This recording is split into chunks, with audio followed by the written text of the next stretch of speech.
That A-Sol could be terrifying. It's something he's fallen back to in other series where the Ari and Talia were banned against him. But Shanji goes for the Rumble. Not too surprised to see that one. And now I'm actually just interested to see what JDG end up locking in alongside it.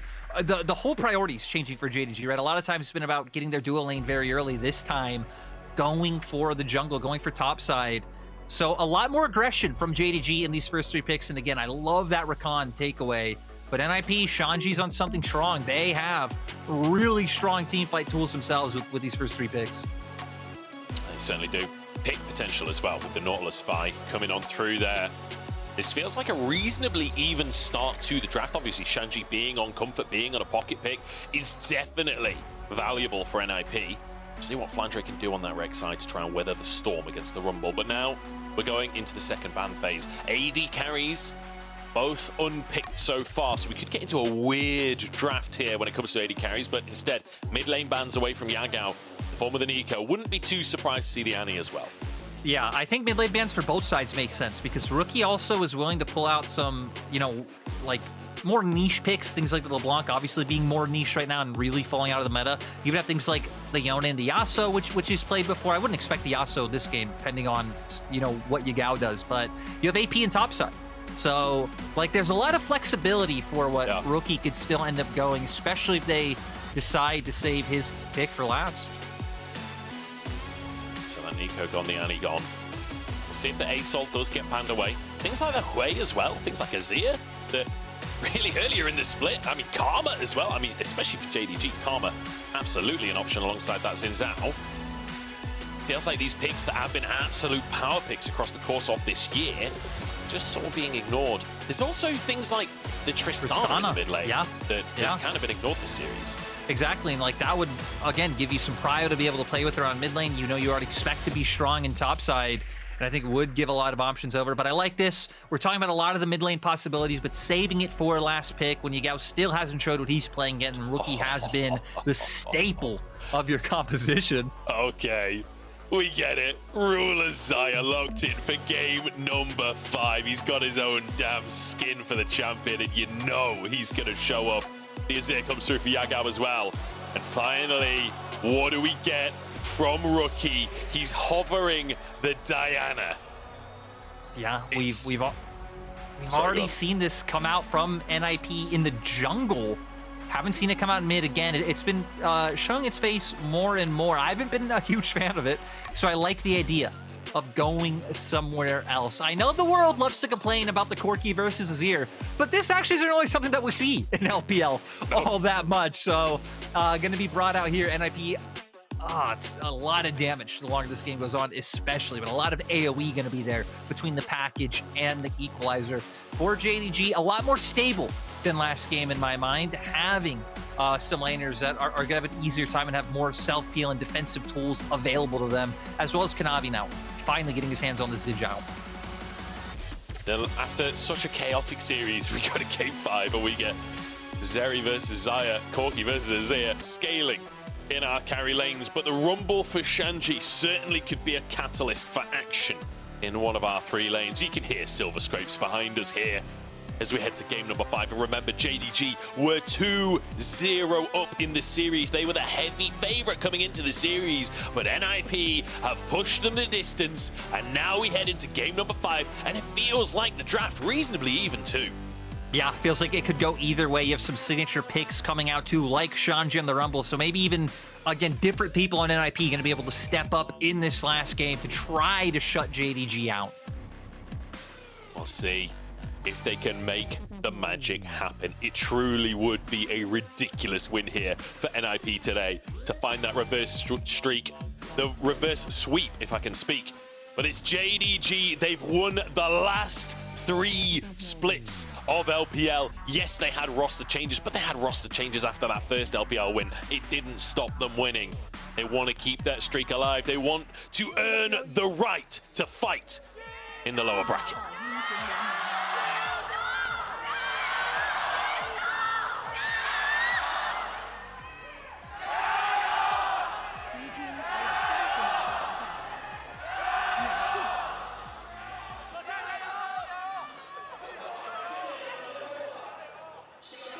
It's absolute chaos in there, Lyric, and I don't blame him because it's game number 5. JDG NIP. So many storylines to talk about. The fact that it's back-to-back-to-back for JDG. The fact that Rookie is trying to make it to an international. The NIP are the underdogs making a bracket run.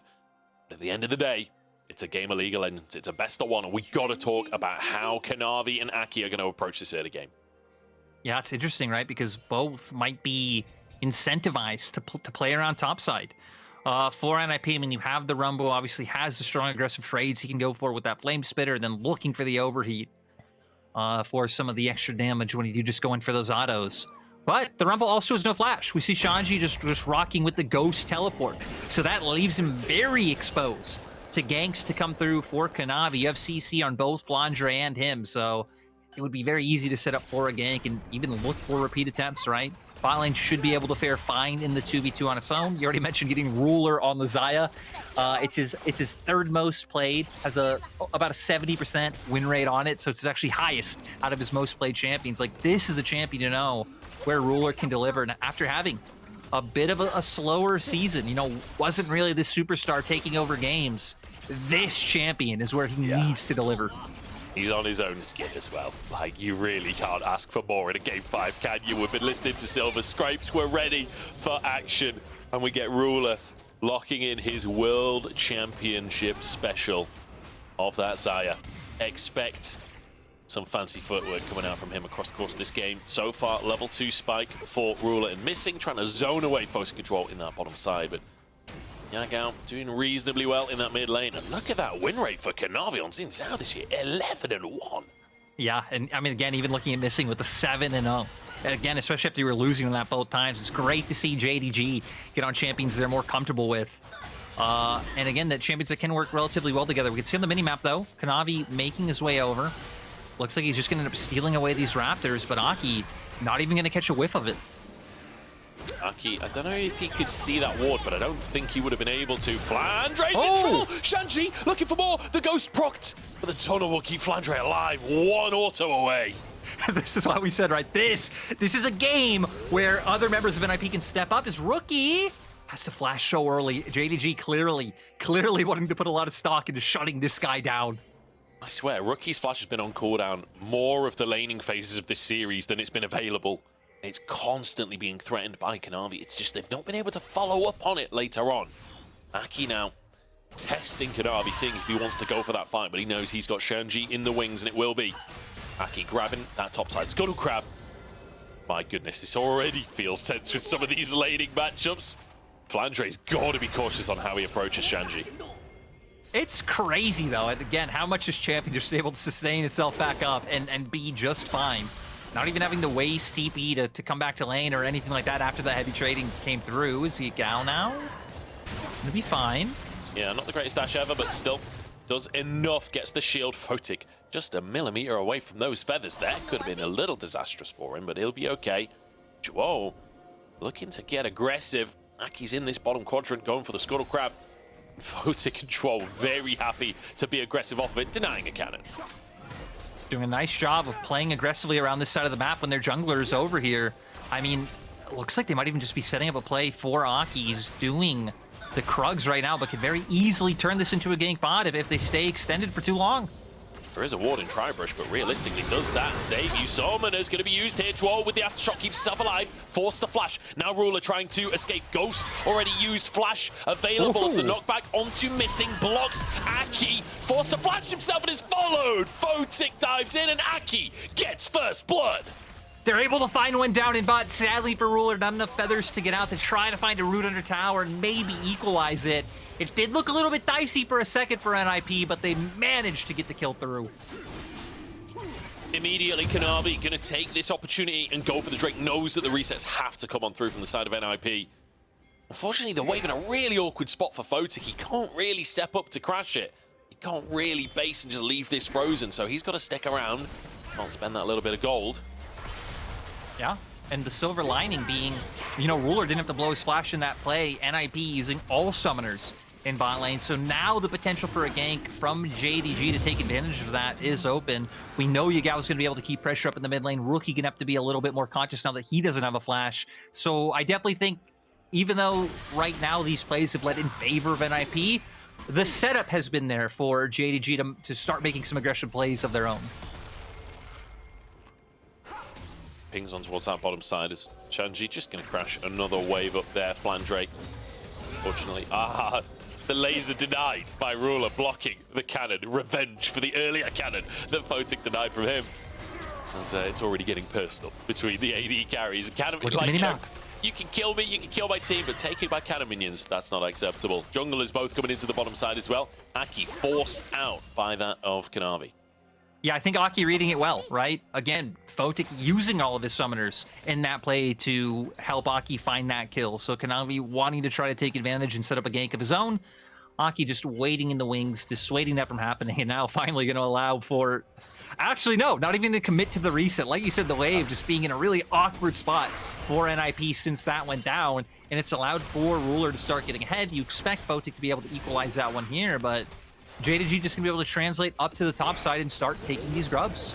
Yeah, I was amazed to see the recall even being channeled there from Photic. Now he'll go for the recall after soaking up that wave, like you say, evens the CS numbers a little bit. Andre returns up to that top side. Shanji scaring them both away in a 2v1 here. Just walks forward like, these are my grubs. This is my territory. Ghost towards Kanavi. Equalizer in the choke, and Kanavi forced to flash away. Yeah, nice getting a sum out from that. You're not going to let him get that last scrub. Still, JDG finally the one to pick up the first set of grubs, and JDG haven't really cared about taking these so far this series, so that might even be enough for them. Might give them more tempo to play on bot side when the next spawn does come through. But for NIP now, having the ult on the Vi is going to start allowing for some of these kill threats to come through. We could even see them invading on the top side. Missing just about diving away there. As Aki has found Kanavi in this top side. Obviously, Shanji knows summoners or anything, but I don't think it matters because there's no flash. And Shanji finds himself his first kill of the game. And honestly, NIP, they make the picks look easy. Yeah, I love the plan coming out from the old OMG duo, right? Aki waiting around, knows the flash isn't there from the equalizer, and you just wrap around and make your way into the enemy jungle, knowing that the aggression was already being tempered on the bot side by your own duo lane. So NIP doing a nice job of not only covering their bases in bot lane, but also making these aggressive excursions up the top. Look at this lane kingdom bot, by the way. 10 CS lead for Ruler, and the wave is pushing towards him. He's denying so many CS from Photic. This is why you love to see Ruler and Missing on your scoreboard, because my god, they're just so good at the game. And I will say this split has not been their split in terms of the 2v2. They've not really been one of the 2v2s we're really looking to as the absolute premium in the LPL this year, but it feels like right now in this game, finding that individual lead on absolute comfort for both players. Yeah, and I kind of want to expand on that. We'll see if I could, though, with Aki being forced out. I don't think JD should be able to do too much based around this. Should just end up having the back off, especially with Rookie now not even showing in mid. Kanavi a little bit weird there. It kind of unreset while it was basically under tower. Aki going to be able to clear the vision. It's going to be a smite fight for the Gromp here, and Aki just strolls on in and takes it, denying Kanavi. And even with the move over from Yagao, nothing too much going to happen on this bottom side.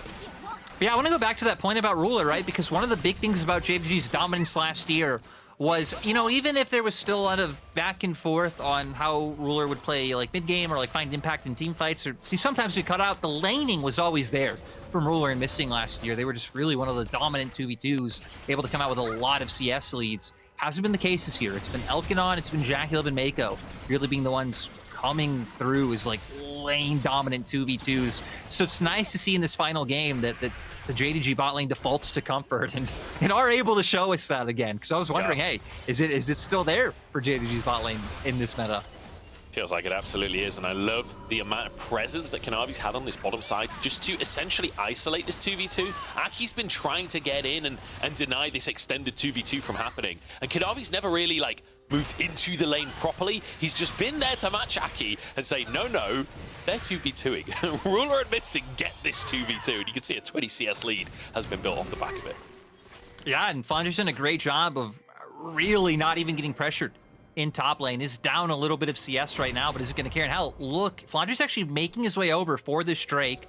So JDG very clearly wanting to prioritize this one. Shanji has no TP and no equalizer. Yeah, so opportunity for Shanji to get some tower plates, and he's just got to hope that the rest of his team is on board with the fact that this is not a Drake that they can contest. There's a wave under the tower in the bot side as well, so you don't really anticipate much coming out from NIP here. However, fantastic. They're still looking. That control ward reveals that Flandre is there. Surely at this point you don't fight, but maybe they do. Hooks go in. This is a 4v5 that NIP has started for themselves, but Shanji has roamed on down. It doesn't matter though, because Photic's already gone. 1-for-1 now as Rookie. Chased down by Flandre. Shanji just going to burn him up, but Flandre's so difficult to finish a kill on. The flash for the knock-up, the dive on in from Zhuo, and he actually turns it around. 1-for-1 from Flandre. Yeah, it ends up being a 2-for-2 overall. That was incredibly chaotic, but we do see Rulers getting more free time with this turn-in bot, more plates going over. Again, a good thing for NIP is Shanji being the one to pick up a lot of those kills in topside, and he's even doing those objectives up towards top right now himself, so gonna pick up a few more grubs. We'll see how many he gets. Actually, only gonna be able to get one before backing off, but yeah, a lot of gold going over to both sides, just different parts of the map. Yeah. Similarly to the other games in this series, though, 2 grubs denied. This time it's NIP denying them. Typically, it's been JDG with only the 2 grubs, but regardless, there will not be any Void Mice in this one. And it feels like this is a split map in terms of gold leads, right? You've got Shanji in the top side, 20 CS lead, in fact, slightly more, 30 CS lead up there, as well as a couple of kills. Same for Ruler down in the bottom side. And this is all just so strange. The engage comes off on a missing. Rookie's actually going to jump right into Flandre, which I think as a Corki is not where you want to be, so he has to get away by himself. But where JDG Duel is here, missing finds access to Photic. He's left by himself, and that's how JDG are able to get one. This looked a little bit crazy from Flandre, like, all right, buddy, you guys have gone 1-for-1. You killed the enemy to carry. You did enough. I can't believe he was able to find this return kill on Donkey. Aki taking a couple of tower shots there, just went a split second, what? Went just a millimeter too far in. Starts tanking up the tower. Importantly, Yagao going for damage on this Azir as well, which I'm really glad to see. Not going for that grass build, going pure damage. And yeah, look at Shanji's scoreboard. Look at Ruler's scoreboard. Ruler getting a bunch of plates as well. 30 CS lead. Same story for Shanji in the top side with a couple of kills on top of it as well. Flandre, you may have a bit of MR, but you got to withstand a storm up here. Yeah, I mean, now, having that Haunting Guys is going to be dealing huge damage. I mean, hell, even just almost being able to finish his Leandries outright, even having the Oblivion Orb to prevent the sustain, like really being in a position to where the Rek'Sai shouldn't be much of an annoyance. But it's worth mentioning that as well, right, is that the boots are already finished, and Shanji, it looks like, yeah, he's not completed an item, but the gold value of his inventory versus that of Flandre is massively favoring Shanji. I mean, hell, now actually finishing up the Leandri, so now it really is going to show through. I mean, Flandre's going to have a reset of his own right now, but he bought that Hollow Radiance not too long ago, so shouldn't really have that much more. Maybe he has enough to upgrade his boots. Yep, there it is. Merc Tread's going to come through. And now eyes are on the Herald. JDG already have Prio in topside, but Shanji's Equalizer is going to be back up, and that really feels like the tool you have to feel threatened by. At the same time, though, you don't have to worry about a package right now. So, really, this would be the best window you have. It's a really good point as well that you've got both the Equalizer and the package. Like, in the right fight, if they get JDG in a jungle choke and both of those come down across the team, good lord, you think you've seen a red carpet before? My god, they'll set the entire rift ablaze. Flandre going to be forced away from the tower in the bottom side as Photic will get some time on this one. Similar positioning on the top side, but it's for the Herald here, as Ruler will finish that one off and move back towards that mid lane. Photic finishes off the tier 1 in the bottom side after denying just a couple of extra minions. You know, I kind of want to go back to your choke point because even having the double, even having the double just makes like so much more things threatening than before. Like pretty much every entry point of River, right? Because even one tradition that shouldn't be that punishing, like around Raptor Pit, because there are like multiple ways you can maneuver around those walls. Now it's like, no, you could even just drop the ults and like, well, the Rumble ult in the package in like an X-shaped formation, and it's like there's nowhere you could go. There's absolutely nowhere safe to run. You are just burning to death. Even just parallel to one another is like you just cover the entire area. I mean, River is a choke when you've got 2 of them. So, I don't know, we'll see. We'll see when we get to the team fights. I'm certainly excited to see what NIP have cooked up for us with this composition. And also, I'm just excited that Shanji gets a signature for this game number 5. A lot of playoffs have seen him on this Renekton, and a lot of playoffs have seen him in matchups that are pretty tough to have an impact on. And he has been a player that's been a little criticized. Today, he's been looking pretty damn good, and he gets Rumble for game number 5. It feels like a fantastic way to either finish your playoffs or kick off the miracle run. I gotta say as well, like, as a series that felt like it should have been taken by JDG. Munch, when we come into game 5 and I see a Rumble, I'm feeling scared for JDG, because if there's a pick, you know, Shanji's going to deliver on, it's this.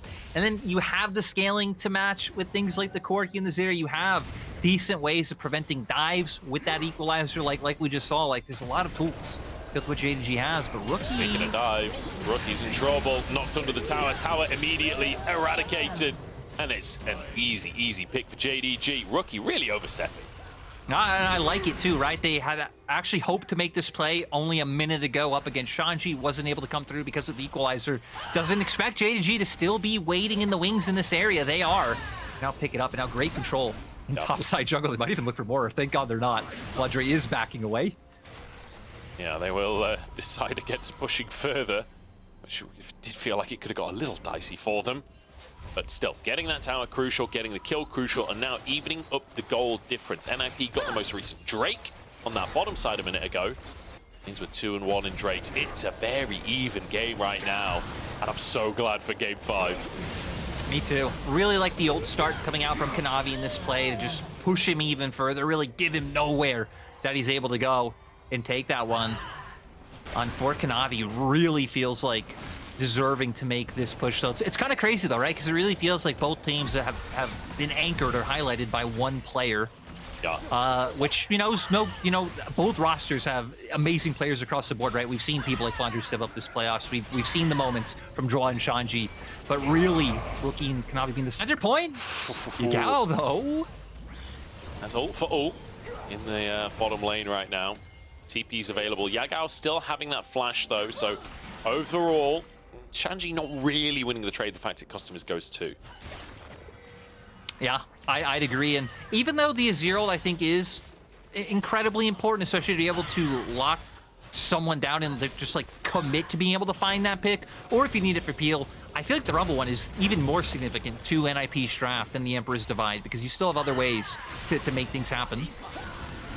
Knockup comes through onto Aki here as a hook lands onto Kanavi as well. NIP not going to give up control. Remember, no equalizer here, so Shanji doesn't have a lot of his power. Is missing, gets the knockup onto 3 and gets out with his life as well. Shanji trying to chase, but in the meantime, Ruler's on the backside. He's flanking on Zaya, and he's making it look good. Photic chased out of the fight, dashes over the wall, but Ruler is having none of it. 1v1 me, bro. Shanji now chased out the bottom side of the fight. His Yagao wants a little bit more as well. There's nowhere for Shanji to run. JDG individual playmaking turns it on its head.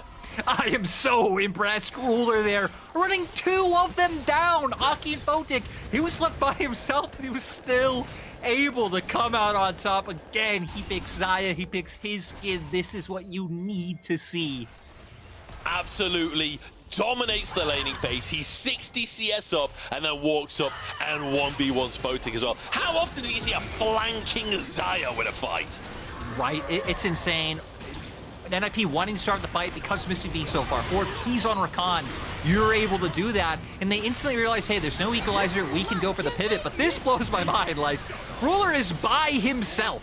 And still, NIP having to run away, not feeling confident and looking to fight him.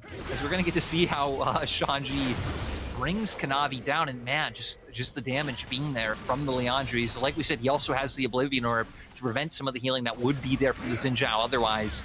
And I mean, he just had no chance from here. Yagao just having to wait for the cooldowns to be able to finish him off. Those basic auto attacks from Azir really hit the mark there. Talk about 40 to 100 health. Oh man, Ruler coming into game number 5. Way more than 10 CS per minute on this Xayah. Absolutely smashing them in the fight. Perfect mechanics, using his ult to deny Aki's own ultimate, and then using the feathers to force the flash out from him. Chasing after Photic. I mean, you could not ask for more.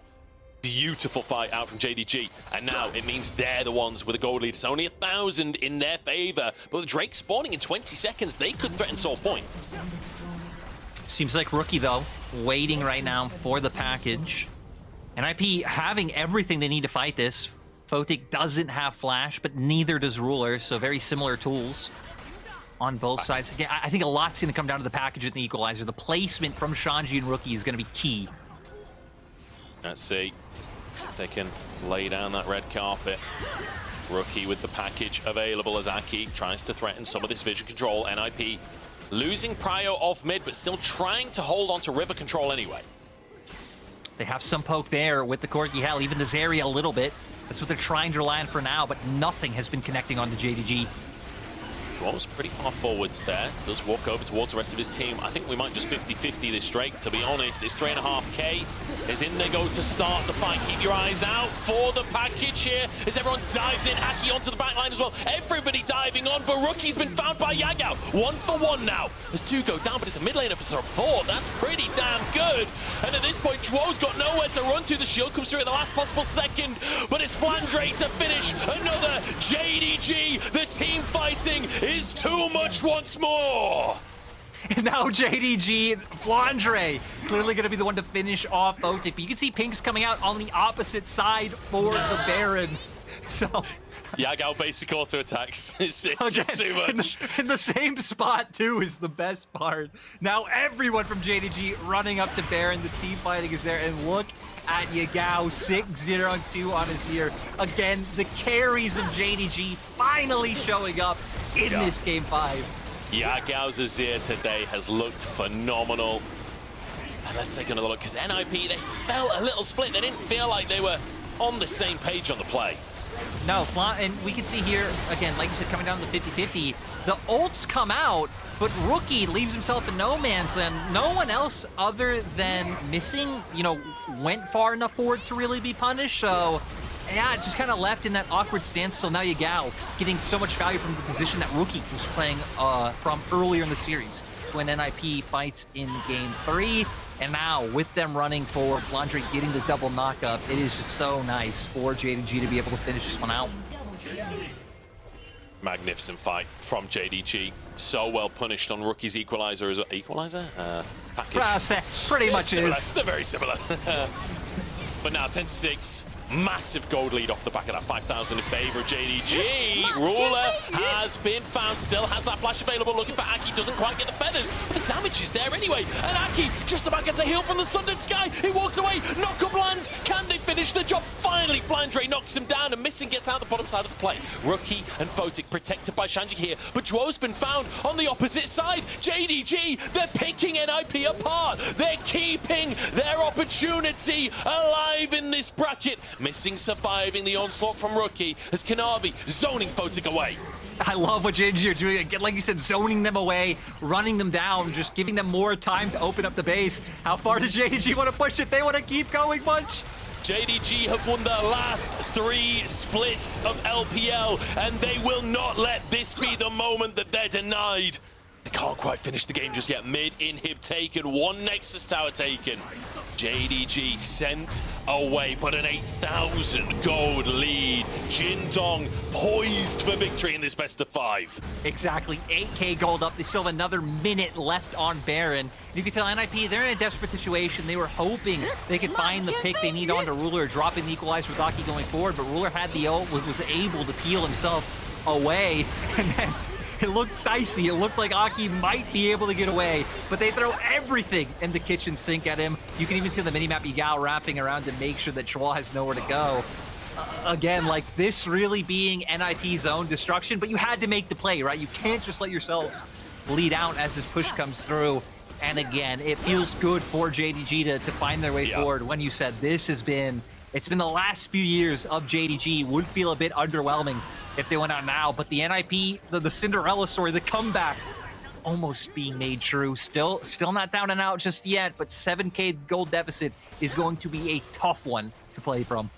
They've been the most dominant organization in the LPL since, I don't know, maybe 2020. I don't know if that's quite accurate, but feels it anecdotally at very least. It would be devastating for them to come out in 4th here, but it doesn't feel like that's going to be the story today. It feels like they want a rematch. They want another opportunity to push forward in the bracket. Flandre tanking a tower shot. Zhuo is just wrecked by Yagao on the bottom side.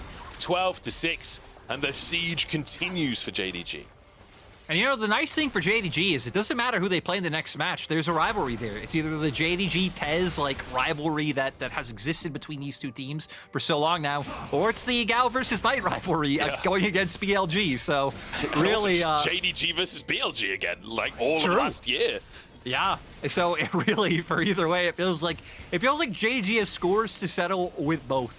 Yeah, I'm going to be honest, when you look at the storylines in the next stage of the bracket, it does feel a little bit like Destiny. The JDG makes it in there. It feels like, well, I mean, we all know how much I love a good narrative. JDG definitely chock-a-block on those, but NIP, if they could make it back after going to 5 games, after losing the first 2, coming back miraculously, getting to game 5, surely it doesn't end like this. Surely there's more in the tank. I want to see a miracle. I want to see everything NIP have. And this is NIP's second 5-game series, right? Like, they went to 5 games up against WE. NIP started from round 2. Like, they've had to play a lot of... Oh, you're right. Oh, wow. Yeah. I guess Flandre doesn't really have any damage. I don't know. I'm kind of surprised he didn't try, though. But maybe he just did kited. It is a Zeri. He also does have 2 MR items, right? So really itemizing to play against Rookie and Shanji in this game. Just going to back off in the end. The one really nice thing for NIP is that they have so much wave clear with this composition that realistically, without Baron, it's very difficult to take any towers so long as Rookie is there. And especially if Shanji feels the need, he can drop an equalizer. Will drop that equalizer, but it just doesn't matter. Oh! And now Yagao flies in. He wants this series done with. Yagao has been phenomenal today, and he sets up yet another play. Nymera was saying earlier, Yagao is a player who steps up in clutch situations. That's why this man has been able to consistently win in the LPL, and he's doing it here in Game 5. It's so nice to see because Yagao definitely had a slow start to the split as Flandre gets engaged on. He's had a cigarette and a Red Bull, and he's ready for more. Aki forced away, no mana to work with either. They can't dive underneath the Nexus towers, but that'll be a top inhib taken. We're looking towards 3 inhibs here as Zhuo falls. Forget the inhibs, they want the game. Rookie is next, a double for Kanavi as they push onto the fountain. Ruler forced to ult, but it just doesn't matter. Photic barely survived as Flandre tanks the fountain laser. Ruler dived on by Aki, but the gang arrives to protect their AD carry. Game 5 wins out. JDG, they want to defend their titles. JDG showing again they are different from the rest of the pack. Them, TS, BLG sitting at the top, now going to be able to make their way to face the loser out of BLG in top esports, potentially get, hell, I mean, it'd be revenge on either one for different reasons. It went the distance. It felt like it could have been a 3-0, but still the fact that they showed that even when their backs are against their wall in a 5th game, they can pull it back and have this kind of performance, especially out from Ruler and Yagao, is tremendous. Phenomenal game number 5. Like, it has to be said. While it's not the cleanest series we've ever seen, that game 5 was near flawless from them. Phenomenal bit of gameplay, and it does mean now that JDG will move on in the bracket. I have to say, I'm a little heartbroken for NIP. The story of their bracket run has been such a spectacle to be able to witness. Rookie looking so good across playoffs, but honestly, today, I feel like Yagao has actually maybe been the better mid laner, dare I say it. It's hard, right? Because Rookie's had the flashy plays, but Yagao able to cement and make sure the team gets over the finish line. I do got to say, though, I'm sad NIP going out too. Games, especially, again, I do not think we are seeing the best that this roster has put together. Like, they just came together in spring with Aki and Shanji, you know, coming to join this core. Rookie rejoining the core that he is part of with bot lane. Like, it's a team I'm excited to see in summer. But again, it is sad. It was so close. And yeah, it's just going to be fun to see where NIP are able to go next split. Yeah. I'm excited for next year for NIP, but I'm excited for next series